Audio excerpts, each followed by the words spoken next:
Continuamos con Café sin Rosca. Estamos ya con nuestro próximo invitado, el abogado Carlos Bravo, a quien le damos la cordial bienvenida una vez más a Hoja de Ruta. Le hemos invitado a Carlos Bravo para poder tener una orientación sobre el dictamen de la... Bueno, el día de ayer se dio un dictamen de la jueza Teresa Núquez en la Corte Constitucional. Y inicialmente se pensaba que el proceso de juicio político a Guillermo Lasso quedaba ya prácticamente desechado. Sin embargo, como es un tema que no conocemos bien, yo me pongo del lado de la audiencia, es necesario ir aclarando un poco cómo es el proceso, los procedimientos, pues luego se supo que el proceso continúa porque este informe de la jueza constitucional Teresa Núquez fue desechado por la mayoría de la Corte Constitucional. Bienvenido, Carlos, un gusto nuevamente tenerle por acá en Hoja de Ruta. Bienvenido. Buenos días, muchísimas gracias a toda la audiencia de Hoja de Ruta y a este programa Café sin Rosca. Sí, mire, el tema no es complicado en realidad para quienes estamos inmersos en el mundo del derecho. Y ciertamente a la ciudadanía hay que darle los términos adecuados, explicados de la manera más sencilla, más pedagógica, para que se los pueda entender. El marco legal procedimental, si usted quiere, está basado en la Ley Orgánica de Garantías Jurisdiccionales y Control Constitucional. Y ahí nosotros podemos ver, ¿no es cierto?, a partir del artículo 144, cómo se va dando el procedimiento en estos casos cuando se pretende un juicio político al presidente de la República. Un juicio político absolutamente legal y constitucional, perfectamente válido, que consta dentro del propio ordenamiento jurídico y constitucional que rige a la República del Ecuador. Entonces, una vez que en la Asamblea se inició el trámite del juicio como tal, y se realizó la solicitud pertinente, el CAL lo analizó, es decir, el Consejo de Administración de la Legislatura lo analizó, y ese análisis y ese pedido, esa acusación política, como se la denomina, necesita o requiere de un dictamen de admisibilidad del juicio por parte de la Corte Constitucional. Y entonces, básicamente, estamos en ese momento, es decir, en ese traslado de la Asamblea a la Corte Constitucional, en donde, de acuerdo al artículo 148 de la propia Ley Orgánica de Garantías Jurisdiccionales y Control Constitucional, hay que hacer el sorteo del juez ponente, que es lo que se hizo y es lo que todos vimos. ¿A quién correspondió ese sorteo? Correspondió a la doctora Núquez, Teresa Núquez. Bien, ella ya emitió su dictamen, era denominada la jueza ponente, tenía que hacer el dictamen, lo hizo, pero no alcanzó, y qué bueno que no haya alcanzado esa mayoría calificada que se necesita en la Corte Constitucional para calificar ese dictamen de admisibilidad y para que proceda el juicio político. Como no se obtuvieron los votos de esa ponencia de la doctora Núquez, y aquí tal vez vale hacer un paréntesis, ¿quiénes fueron los que acompañaron ese voto de la doctora Núquez? El juez Enrique Herrería Bonet, y la jueza, la doctora Carmen Corral. Mire, un poquito yéndonos al refranero popular, piensa mal y acertarás. ¿Qué es lo que ha sucedido, por ejemplo, en los últimos días? Se le ha visto al juez de Herrería en una cevichería, ¿no? Me imagino, en un almuerzo muy distendido. ¿Con quién? Con el embajador del Ecuador en España, designado por el presidente Lasso, obviamente, no un embajador de carrera, sino un embajador político, que es el licenciado Andrés Vallejo, zorro en la política ecuatoriana por muchísimas décadas. Además, ¿Qué banquero estaba también, haciendo ¿no? justamente? Perdón. Que además es banquero también, Andrés Vallejo. Además es banquero, es de la misma, como yo he calificado, de la misma cofradía de Lasso, a la cual ya nos vamos a referir un poquito más adelante. Entonces, estos hechos no se los puede soslayar. Primero porque en el régimen diplomático, más o menos, si hacemos un comparativo con el régimen militar, se necesitan cumplir ciertas normas y ciertas reglas, a cuenta de que el embajador, cuyo despacho está en Madrid, a cuenta de que estaba en el Ecuador, estaba de vacaciones, estaba con alguna misión determinada, ordenada por el presidente de la República, por Cancillería. ¿Cómo reportó a Cancillería el licenciado Vallejo este viaje de retorno? Justamente en estos días en que se está tramitando el juicio político y que el tema está en la Corte Constitucional. Simplemente pongo hechos, no estoy descalificando per se a las personas. Segundo hecho, ¿quién más acompañó a la doctora Núquez? La doctora Corral. A la sazón, ¿quién es? Tengo entendido que es la cónyuge de Juan Carlos Solines, quien fue binomio presidencial del presidente Guillermo Lasso. Entonces, simplemente hechos, y dejo esos hechos ahí. Muy bien, como no se alcanzó esa mayoría calificada, la propia Ley Orgánica de Garantías Jurisdiccionales determina que se tenga que resortear a otro juez para que realice otra ponencia. Y esto es apenas obvio. Y el artículo 193, que en realidad es facultativo, no es mandatorio, le permite a la Corte nombrar un juez adicional. Es decir, para el resorteo, la Corte, entiendo yo, analizando la complejidad, porque así dice la ley, y hay que utilizar las palabras de la ley. Analizando la complejidad del tema, ciertamente es un juicio nada menos que al presidente de la República, y no es un juicio que se da todos los días, pues, ¿no es cierto?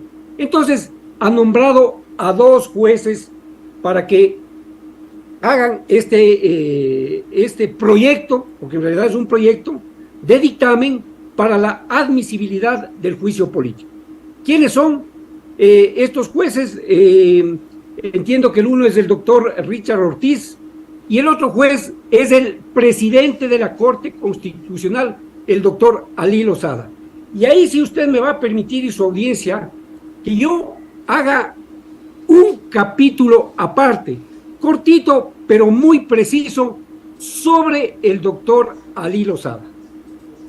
Entonces, ¿qué es lo que puedo decir yo a ese respecto y documentadamente, como a mí me gusta hablar?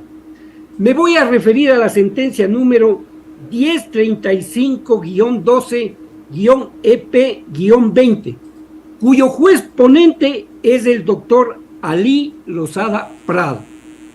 Y yo digo, y entiendo, porque esto se dilucidará en las próximas horas, que el doctor Lozada al menos actuará en consecuencia con un pronunciamiento expreso de él en un caso anterior.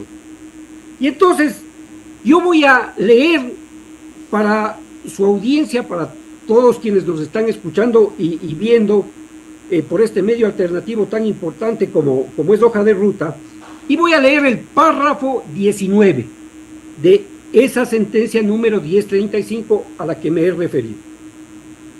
¿Qué es lo que dice el doctor Ali Lozada?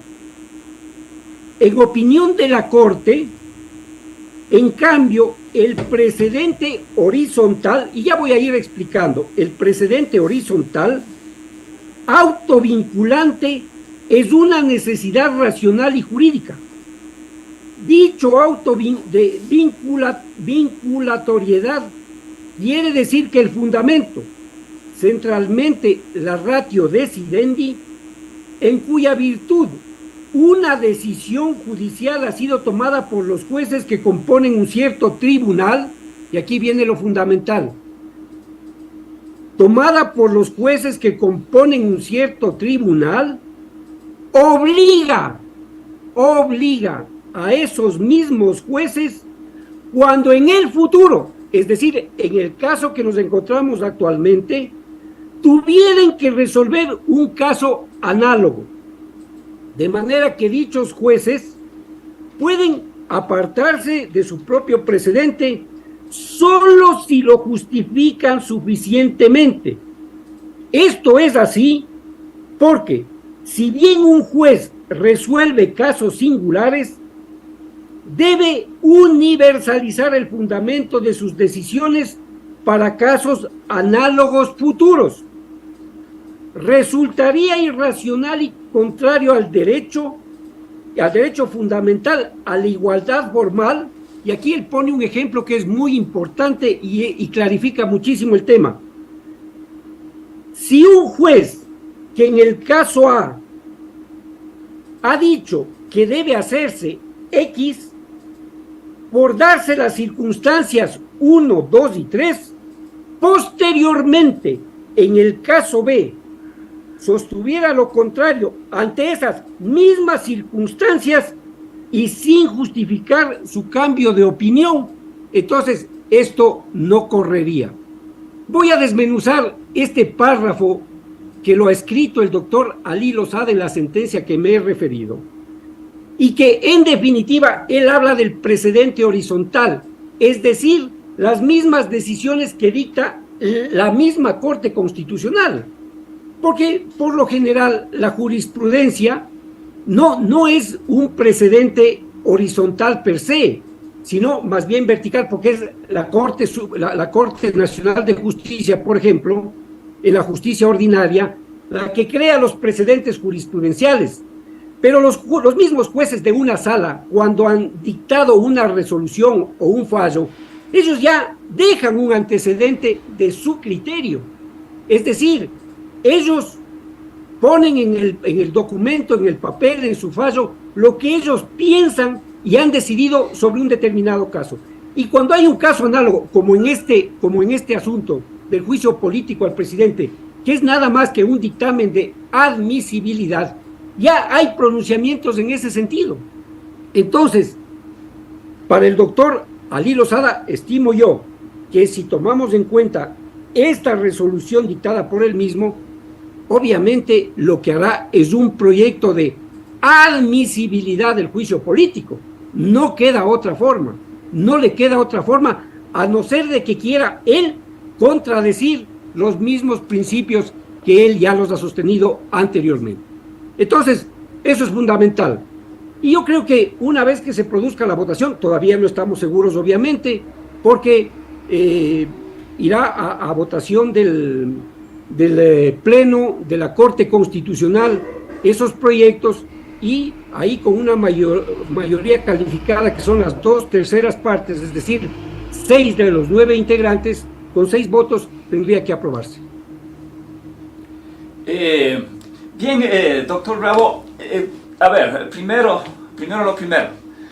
Entonces, el relato del gobierno sobre que se quiere romper el orden constitucional está por demás desechado. Con todos estos argumentos que se han expuesto, sabemos que simplemente se está dando trámite a algo que está previsto en la Constitución y leyes del Ecuador. Y aquí bien podría plantearse algunos escenarios.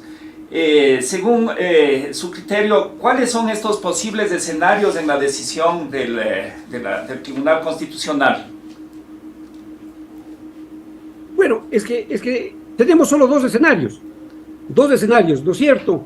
Un proyecto en que la Corte estime que no procede el juicio político al presidente de la República y el dictamen va a ser de inadmisibilidad. Y el otro es el que se analizan los aspectos formales, como le manda la ley, porque no puede hacer otra cosa la Corte Constitucional, no puede ir al fondo del tema, es decir, no puede ni siquiera calificar el asunto de los delitos que están ahí. Es más, hay norma expresa, el inciso número 2, el inciso segundo del artículo 153 de la Ley Orgánica de Garantías Jurisdiccionales y Control Constitucional, claramente establece que ni en el caso del juicio político, ni en el del voto de destitución, la Corte Constitucional tiene competencia para pronunciarse acerca de si están probadas las infracciones y la responsabilidad del presidente de la República en este caso. Es decir, tiene norma expresa para no hacer lo que el gobierno pretende que se haga. No, entonces, yo creo que el tema está muy claro.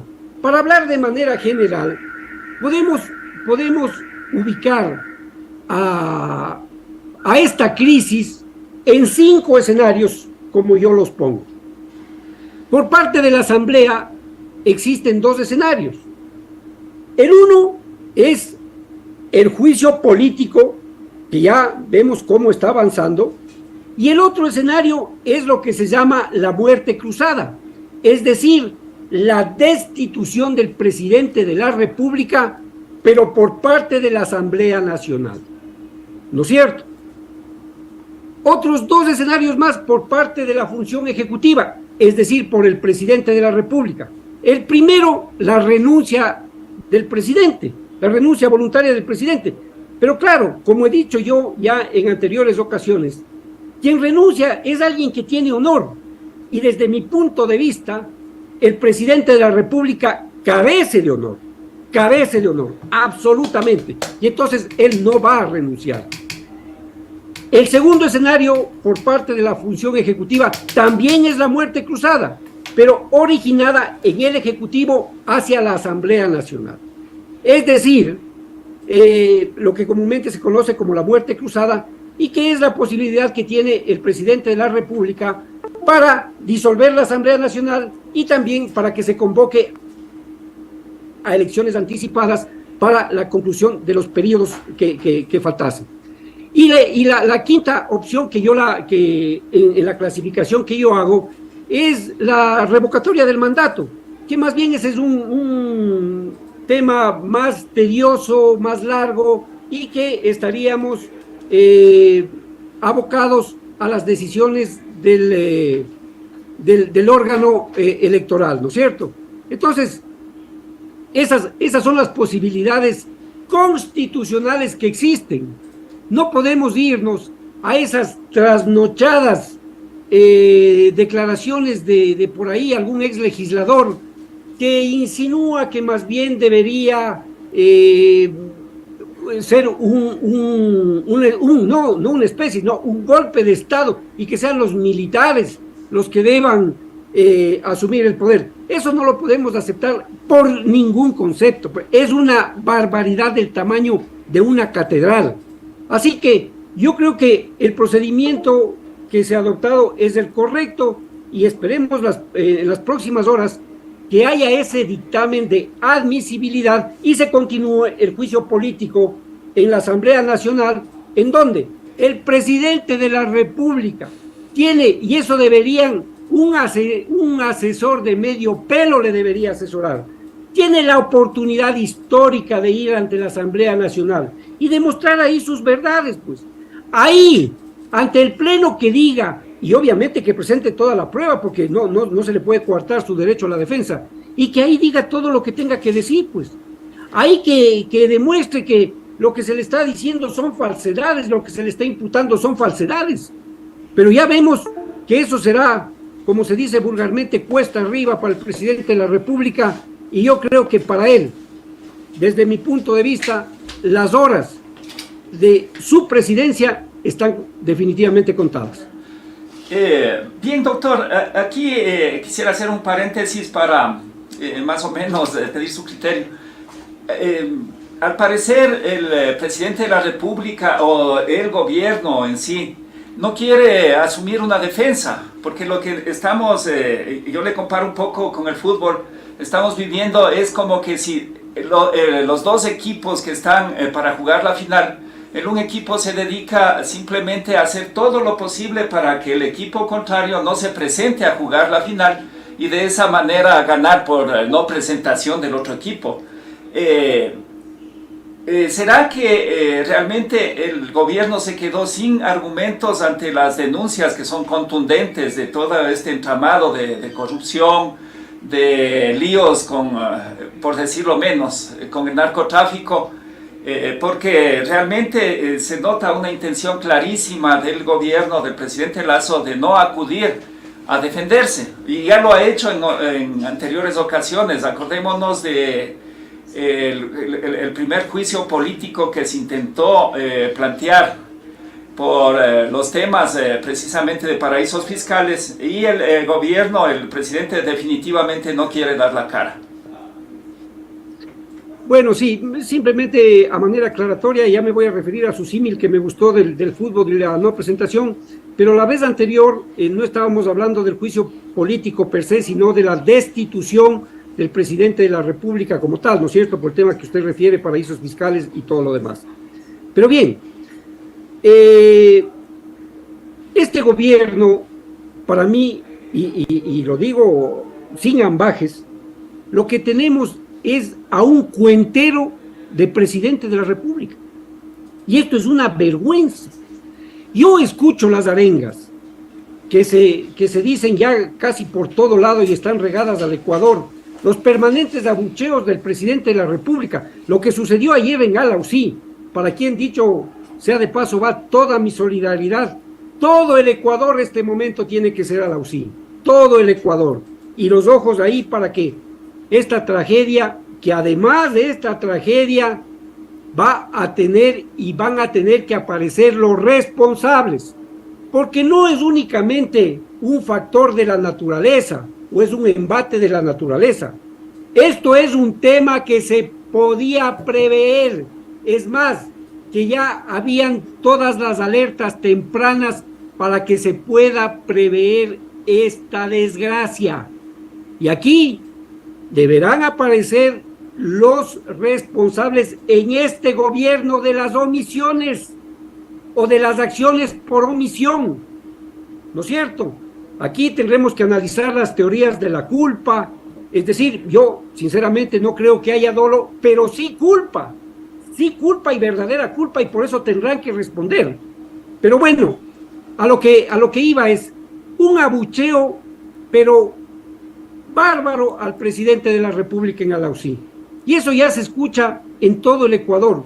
Y con vergüenza, en esas arengas, yo escucho, por ejemplo, que se dice narcolazo. Narcolazo. Nunca en la historia de la República del Ecuador a un presidente de la República se le ha vinculado de esta manera con temas de narcotráfico. ¿Cómo podemos tener en Carondelet a una persona de esa naturaleza? Y mire, ejemplos hay muchísimos. ¿Por qué le digo cuentero? Es más que es un farsante absoluto. Lasso ofreció arreglar el país en 100 minutos. Y en 100 minutos lo que parece que tenía que hacer es tapar ese informe León de Troya que vinculaba a su cuñado Danilo Carrera. Qué grave es lo que ha sucedido en el país. Pero ya no podemos seguir así. Ya vamos casi 2 años de este desgobierno y no podemos seguir y contentarnos con 2 años más. No puede ser posible. El país se desangra. No hay seguridad en ninguna parte del territorio ecuatoriano. Todos los días vemos hechos de sangre, hechos criminales, hechos que en realidad ya son hasta anecdóticos y causan hilaridad, como por ejemplo que en una concesionaria de vehículos entren unos delincuentes y se lleven 24 vehículos, pero es algo increíble, ni siquiera, tal vez para una película de ficción de Netflix, pero no, es la realidad que está viviendo el Ecuador. Y por eso digo yo, no puede seguir el presidente de la República dañando más absolutamente de lo que ya ha dañado al Ecuador. Y yo creo que ojalá se dé paso a ese dictamen de admisibilidad, prosiga el juicio político y se llegue a la censura y destitución del presidente de la República.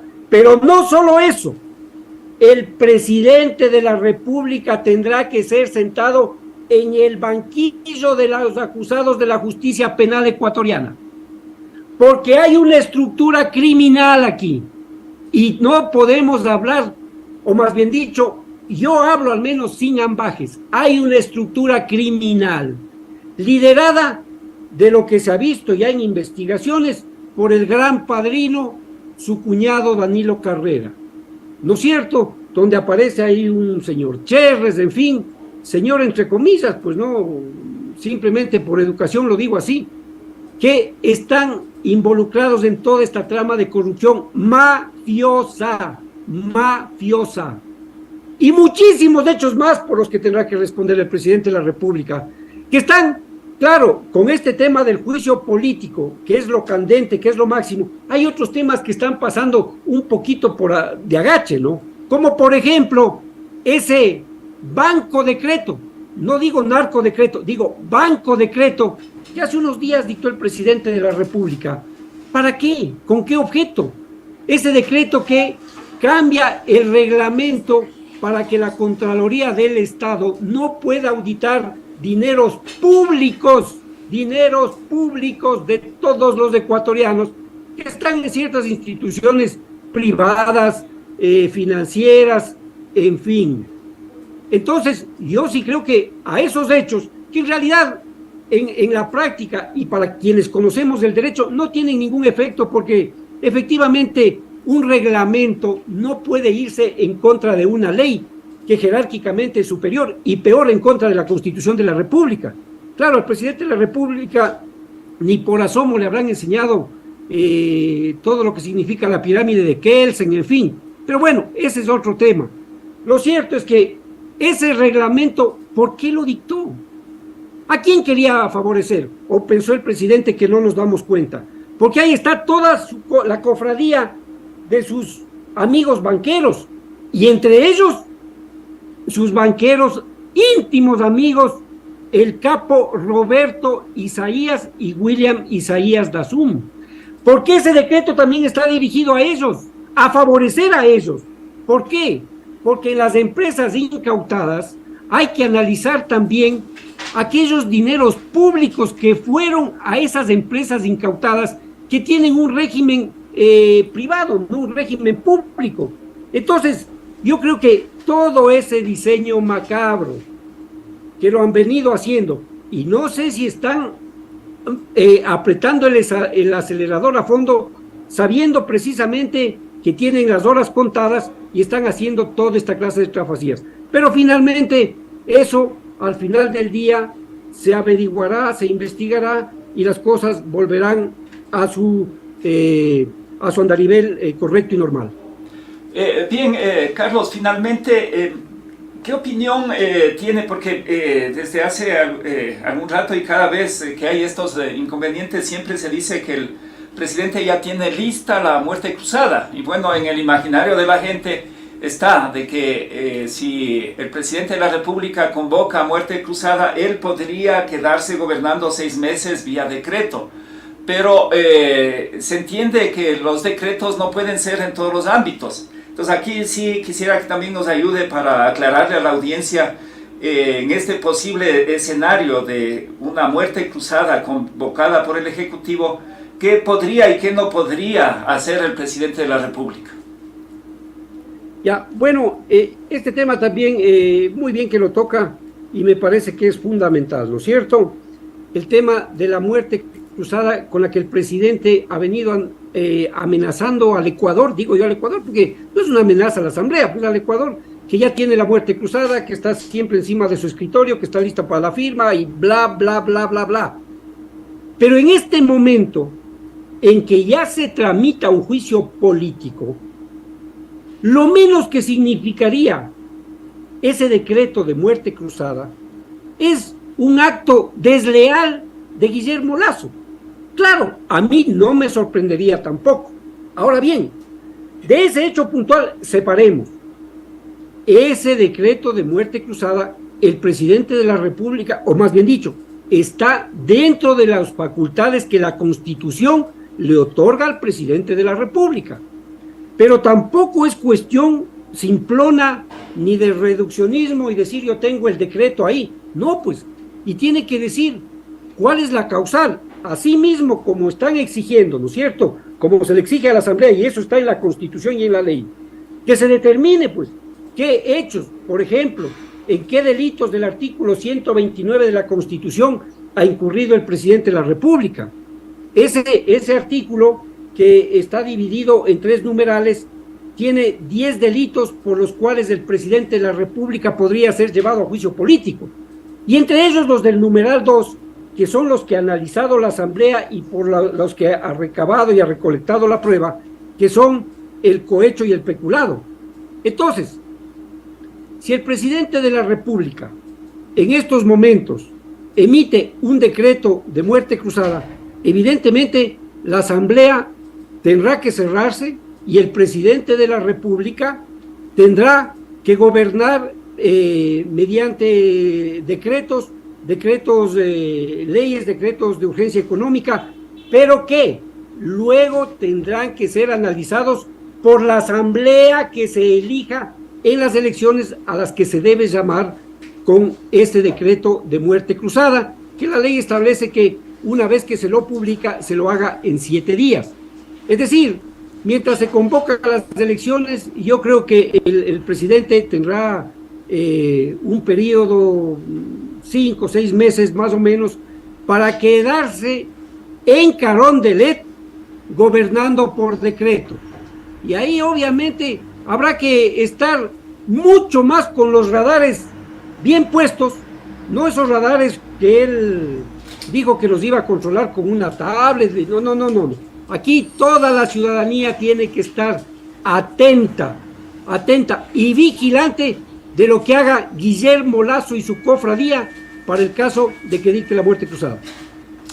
Bueno, doctor Bravo, le agradecemos muchísimo. Siempre estaremos atentos también nosotros como medio de comunicación para seguir dándole insumos a la ciudadanía, a nuestra audiencia, en afán de que todo este relajo, se podría decir, en el que estamos viviendo, tenga una salida, y dentro de las salidas que sea de acuerdo a lo que norma la Constitución y las leyes del Ecuador.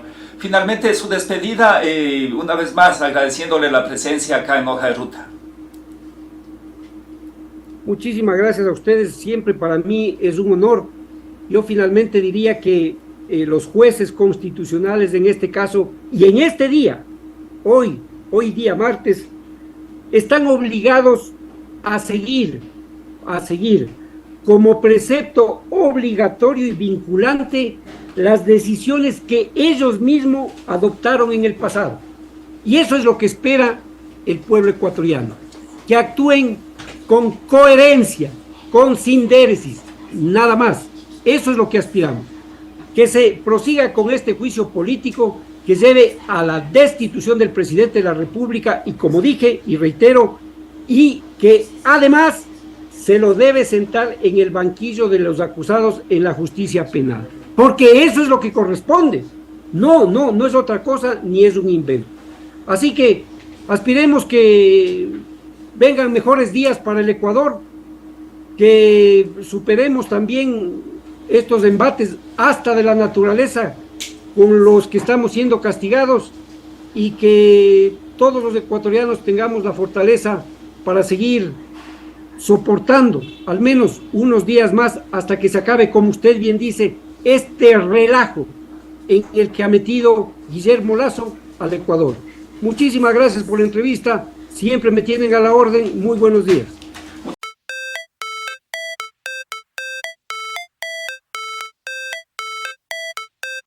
Recuerda visitarnos en todas nuestras redes sociales.